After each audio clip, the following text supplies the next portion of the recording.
પવિત્ર રમઝાન માસમાં સાવલીના કાઝીવાડા વિસ્તારમાં આવેલા સૈખુલ ઇસ્લામ ટ્રસ્ટ દ્વારા વિધવા અને જરૂરિયાતમંદને અનાજ સહિતની સામગ્રી કીટનું વિતરણ કરાયું હતું। વડોદરા જિલ્લાના સાવલી કાઝીવાડા વિસ્તારમાં આવેલા સૈખુલ ઇસ્લામ ટ્રસ્ટ દ્વારા બ્લડ ડોનેશન કેમ્પ, ચશ્મા વિતરણ કેમ્પ જેવી પ્રવૃત્તિઓ કરાઈ છે। તેના અનુસંધાને આજે રમઝાન માસમાં જરૂરિયાતમંદ ગરીબો અને વિધવાઓને પ્રતિવર્ષની જેમ અનાજ સહિતની સામગ્રીની કીટનું વિતરણ કરવામાં આવ્યું હતું। અમારા પોતાના સાવલી ગામ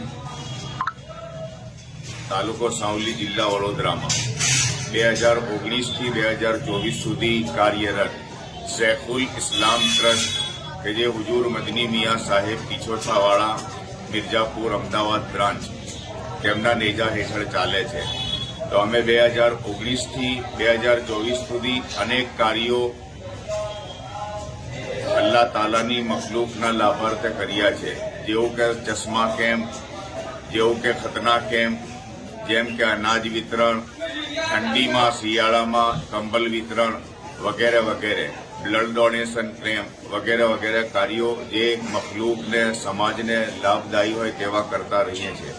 તેના અનુસંધાને આજે 2024ના માહે રમઝાનના રોઝાના મુબારક મહિનામાં અમારા ગામ સાવલીની બેવા औरतो, વિધવા औरतो, લાચાર, ગરીબ, મિસ્કીનોને અનાજ કીટનું વિતરણનું અઝીમુશાન પ્રોગ્રામ રાખવામાં આવ્યું।